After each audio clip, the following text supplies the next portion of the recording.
Monsieur Laporta, tu vas me le chercher très vite. Monsieur, tu auras ma voix si tu ramènes Alvarez. On pardonnera les mensonges, etc. Ramène Alvarez seulement. Regardez seulement comment le maillot lui va bien, comment la présentation lui irait bien. Viens ici.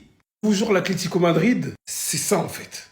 Julián Alvarez, c'est lui. Qu'est-ce qu'il fout dans cette équipe-là? En fait, celui qui l'a découvert a dit carrément il y a quelques heures. Il a jamais joué à son poste naturel à l'Atlético. L'équipe défend beaucoup et attaque peu, ce qui réduit les chances. Alvarez a toujours été un fan de Barcelone, il était proche de déménager vers eux, mais l'offre financière était faible. Je le verrai peut-être un jour à Barcelone ou même au... on n'arrête pas. Il vient de mettre un triplé pour sauver l'Atlético, qui était mené 2-1. Je crois en mode l'Atlético a ouvert le score de mémoire, ils ont égalisé le Rayo. Enfin bref, on s'en fout du scénario. Mon téléphone s'est éteint entre-temps. Bref, il a rien à faire là-bas. Qu'on le ramène là. Voilà. Des fois, ce qu'on faisait à l'époque, comme pour, comment il s'appelle, Dani Alves, on récupérait tous les mecs forts en Espagne et on les ramenait à Barcelone. Je veux qu'on fasse de même avec Alvarez. Tu me le ramènes celui-là. Très vite. Allez, vite. Mec célèbre comme Messi, wesh. Ramenez-le! Aujourd'hui, plus que jamais, je peux vous le jurer que la pièce qui manque au FC Barcelone, c'est Julián Alvarez. Ce mec est un malade mental, il a rien à faire à l'Atlético. Et heureusement qu'il a quitté Manchester City pour qu'on puisse voir de quoi il est capable réellement en tant que titulaire. À City, il montrait déjà de belles choses. Mais aller à l'Atlético, c'est de l'auto-sabotage, mon grand. De la même manière qu'un Joao Félix. Quitte ce trou le plus vite possible. Parce que le match aujourd'hui qu'il a fait face au Rayo Vallecano, j'ai regardé les 90 minutes. 90 minutes d'un match de l'Atlético. En pensant comme d'habitude que le rendu allait être catastrophique et que le match il allait se décanter dans les dernières minutes. C'est ce qui s'est passé, mais le match il était loin d'être catastrophique. Il était même incroyable. Le Rayo Vallecano, ils ont rien lâché du début à la fin. Mais un homme du nom de Julián Alvarez est venu tout dérégler, les gars. Il nous a fait un match. Pied droit, pétard, but. Pied gauche, pétard, but. En fait, lui, il fait beaucoup penser à Greenwood dans ses débuts. Il l'allumait de n'importe où, des angles où à aucun moment tu te dis que ça peut rentrer. Quand tu fais preuve de logique, il tente tout ce qui est tentable en fait. Et ce genre de joueur, pépite. Moi en tout cas, je kiffe. Il a un sens du but hors du commun et il a un sens du jeu également qui fait de lui un numéro 9 différent. D'autant plus quand on voit des profils qui se ressemblent de plus en plus dans le football moderne. Lui, il se différencie. Ok, il n'est pas très grand. Ok, c'est pas le plus physique des attaquants. Mais qu'est-ce qu'il est fort. Il a un de ses sens du but. C'est terrible. Qu'est-ce qu'il sent bien le jeu. Mais ce mec-ci met un pied au FC Barcelone, c'est la fin. Je vous jure que si c'est ce mec qui remplace Lewandowski, on peut dire adieu à plein de compétitions pendant longtemps. Repartir sur une dynastie, mais terrible. Alors, je sais pas où ils vont trouver les fonds. Qu'ils fassent même un prêt, je sais pas, au Qatari ou aller demander de l'argent à je ne sais qui. Mais si le Barça met la main sur Julián Alvarez, parce que pour moi, selon moi, c'est le club avec lequel il fit le mieux, ça va être terrible. Le rendu va être incroyable à l'image de son match. Il est trop fort. Restez sobre, abonnez-vous les gars, ça traîne. J'avoue, ce soir, je m'attendais à ce qu'un gros d'Angleterre se fasse sortir de coupe. Mais il n'y a qu'United pour se faire sortir par une décade. Et ils ont tous cartonné ce soir. On commence par Tottenham, victoire 3-0 contre Doncaster. Me demandez pas à quel niveau il joue. Je sais pas. Par contre, ce que je sais, c'est qu'il a mis un vrai but, Palhinha. Je vous mens pas quand je parlais d'un vrai but. Il nous a mis normal une bicyclette. Je crois que Palhinha, tu traînes 3 avec CR7. Continue comme ça. Continue avec Arsenal, victoire 2-0 contre Port Vale. Encore une fois, me demandez pas à quel niveau il joue. Je sais pas. Par contre, ce que je sais, c'est qu'Eze vient de marquer son premier but avec Arsenal. Et là, c'est pas une bicyclette, c'est un plat du pied normal à la Messi. T'as l'impression que le gardien va l'arrêter, mais non, ça fait but. On continue avec Manchester City, victoire 2-0 contre Huddersfield. Eux, ils jouent en... Là, on a eu droit à 4 débuts de malade. Foden fait un 2 avec Newcastle, vont nous mettre un pétard en dehors de la surface, ça fait un 0. Pour le 2-0, Savigno, il a eu aucune peine. D'ici, il te met un pétard transversal rentrante. Le gardien, il a rien pu faire. On finit avec Newcastle qui se sont baladés 4-1 face à Brentford City. Doublé de Joelinton, doublé d'Osula, ils se sont baladés. Bref, voilà comment doit se passer un match de coupe quand tu fais partie du Big Six. Ils ont tous gagné. Liverpool, ils ont gagné. Chelsea, ils ont gagné. Arsenal, ils ont gagné. Newcastle, ils ont gagné. City, ils ont gagné. Sauf Manchester United, ils ont perdu contre Grizzly. Voilà. Qui peut me dire ce que ce mec-là, il fait, les gars, à l'Atlético de Madrid? Qui peut me dire ce qu'il fait là-bas? Ce mec-là, on doit te sauver. On doit venir te sauver. Le Barça, on n'a pas assez d'argent. Les frères, on a des blessés. Franchement, on a des talents, on a beaucoup de choses. Mais on n'a pas assez d'argent pour venir prendre ce mec-là. Parce que c'est une dinguerie. C'est une dinguerie, Julián Alvarez. Le match qu'il te fait aujourd'hui, laisse tomber. Laisse tomber. Ils sont menés, les frères, 2-1 à domicile par le Rayo Vallecano avec Izzy Palason. Rappelez-vous, le Rayo Vallecano qui est un stade de marde là. Le stade où il n'y a pas de VAR là. Ils sont venus chez l'Atlético de Madrid. Les gars, ils ont... Mais ce gars-là, Julián Alvarez. Julián Alvarez, là, on doit le sauver. Je vous jure, on doit le sauver. Le triplé qu'il te met, les frères, je crois qu'il te met d'abord un premier but. Après, il te met un doublé en genre 5 minutes. Mais les buts, les frères, allez regarder, c'est pas des pénaltys. Les buts que ce gars-là, il te met, dis au Barça, on doit te sauver, on doit te sauver. Mais ils vont s'occuper du Real. Je vous promets les gars que c'est juste triste.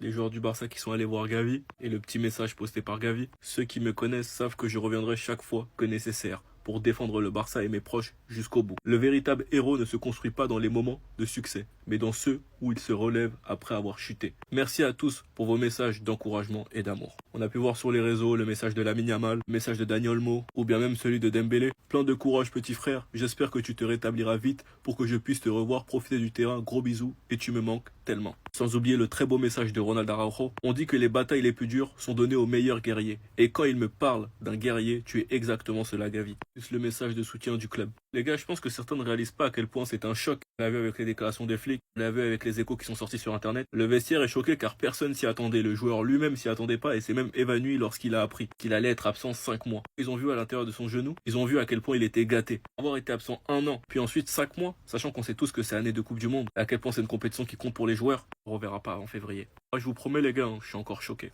Parce que je m'y attendais absolument pas. Enfin bref, sinon vous les gars, vous en pensez quoi? Ramenez-vous sur Snap Instant sans nu. Vous voyez, des nuits comme ça où on dort tranquille. Parce que tu sais que Johan Garcia est dans tes cages, dans les cages de ton club.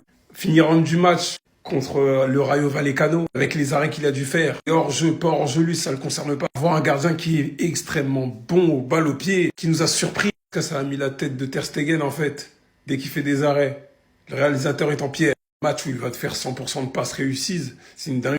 Match où tu constates qu'il s'est adapté très rapidement à ce que demande Flick. Alors que le mec à la base était juste sur sa ligne quasiment, à sauver les points pour l'Espagnol. Et en vrai là tu te rends compte que, franchement, sa première interview quand il avait dit qu'il est là pour travailler avec humilité et gagner des titres, tu le constates. Parce que franchement, qu'est-ce qui rassure la défense, qu'est-ce qui rassure l'équipe? Je vous l'ai dit la dernière fois, De Jong n'a jamais serré un gardien aussi fort que Johan Garcia. Des masterclass comme ça. Malheureusement, on voit pas les notes, mais il y a des 7, des 8, des 7, des 8. Stachesny qui est là pour l'épauler.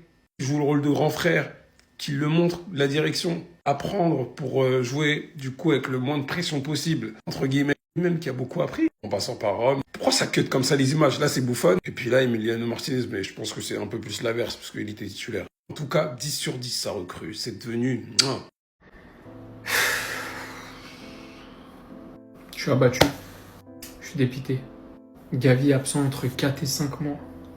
Tout d'abord, bon rétablissement. Toutes nos pensées pour Gavi en fait. C'est un communiqué officiel du club. On savait Gavi blessé. Après son retour des ligaments croisés, malheureusement Gavi avait une blessure, un problème au ménisque. On connaissait pas l'état de la blessure, l'état de la gravité, et visiblement le chirurgien n'en croyait pas ses yeux lorsqu'il a ouvert le genou de Gavi. On nous dit que personne au club s'attendait à l'état de santé du milieu et qu'actuellement l'objectif principal est de restaurer l'équilibre psychologique du joueur car il s'est pratiquement effondré quand il a été informé de la gravité de la blessure. Et pour connaître Gavi, personnellement bien évidemment, on sait que c'est un soldat, on sait que c'est un vaillant avec du mental. Mais j'ose même pas imaginer la déception qu'il a pu retrouver. Après être revenu déjà des ligaments croisés, 5 mois d'absence. Il y a un spécialiste des blessures sportives, Pedro Luis Ripoll, qui a dit les perspectives pour le genou de Gavi sont positives. Le cartilage a été suturé avec succès et devrait guérir complètement. 5 mois, c'est la période d'absence, rien de moins, car il faut s'assurer que le ménisque est stabilisé. Concrètement, on peut considérer que c'est une fin de saison, même s'il reviendra très certainement avant. Maintenant, il vaut mieux le préserver. En fin de saison, il risque d'y avoir des matchs à très haute intensité, à très hauts enjeux. Et tout ce qu'on peut faire, c'est le soutenir comme Lamine Yamal l'a fait. Mon guerrier, je suis certain que tu reviendras bientôt le meilleur de toi-même. Rien ne peut t'arrêter, nous t'attendrons tous. Courage à toi, je t'aime de tout mon cœur. Voilà, moi je vous dis la vérité les gars. Si vous me suivez, vous savez à quel point j'ai de l'attachement pour Gavi. À quel point c'est un joueur que j'aime. Et honnêtement, tout n'est pas lui. Moi je suis vraiment dépité. Maintenant j'espère qu'il réussira à tenir le coup. Et qu'on le retrouvera au plus vite. Parce que moi je suis persuadé qu'après cette blessure, vous verrez. Les gars, cette vidéo, elle me détruit. Vous voyez juste le regard de Rafinha.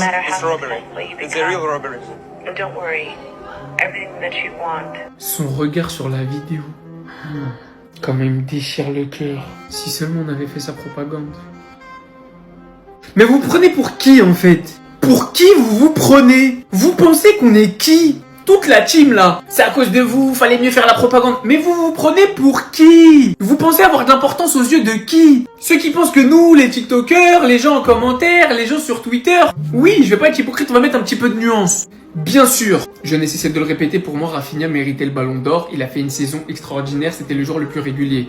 Bien sûr, l'avis populaire sur les réseaux, sur les télés, sur les radios, tout ce que vous voulez, ça influence légèrement. Mais arrêtez de vous penser plus important que vous l'êtes. Arrêtez de croire que si tous les Barcelonais on avait dit Rafinha, les gens ils auraient dit Lamine Yamal, non, on n'a pas vu son match contre l'Inter, on n'a pas vu à quel point il est fort. Arrêtez! Lamine Yamal, c'est une méga giga superstar avec toute la hype de la planète, avec les performances. C'est peut-être le meilleur joueur du monde. Il fait rêver, il fait frissonner. Et c'est pas parce que nous, les Barcelonais, on a fait des vidéos sur TikTok ou ailleurs pour dire oui, Lamine Yamal mérite le ballon d'or ou quoi, que c'est pas Rafinha qui l'a remporté. Et c'est de la même manière, pas pour ça que Dembélé l'a remporté à la place d'Hakimi ou je sais pas quoi. Au bout d'un moment, même si les votants regardent pas énormément de matchs, on sait qu'ils en regardent quand même. Ils regardent les gros matchs de la Ligue des Champions, les gros chocs, etc. Et c'est comme ça que ces mecs-là finissent à leur place au Ballon d'Or. Comme l'a dit la femme de Rafinha, la rue n'oubliera jamais cette saison. 61 buts et passes décisives, tu es fou. Comme l'a dit Rooney en personne, Wayne Rooney. C'est pas moi, Ben Baker de TikTok. Wayne Rooney. C'est une blague vraiment. Comment se fait-il que Rafinha termine 5e et Vitinha 3e? Je suis pas trop corda parce que pour moi Vitinha il se fait tirer dessus pour rien. Il a mené son équipe dans les moments clés, a joué avec passion et cœur, ça nous a offert des soirées magiques. Si ça ne mérite pas le ballon d'or, qu'est-ce que c'est? Pour moi il aurait dû être numéro 1. Pour moi aussi. Mais arrêtez de vous penser plus important que des votants. Et en vrai je vais même pas dans l'eau. Parce que personnellement j'ai toujours dit pour moi c'est Rafinha qui le méritait. C'est bien la preuve qu'on n'a pas d'influence. Sans faire le mec, je suis quand même assez suivi. Ça a pas mis Rafinha devant Salah le fait que je dise que pour moi Rafinha le méritait. Bref, comme il a déclaré, merci pour tous vos merveilleux messages. Je continue à travailler pour être meilleur, toujours reconnaissant. Voilà. Toujours dans le respect, toujours dans la bonne mentalité. Et Inch'Allah, pour moi c'était sa saison ou jamais. Mais ce mec-là, il est capable de nous surprendre. Moi, je crois en lui.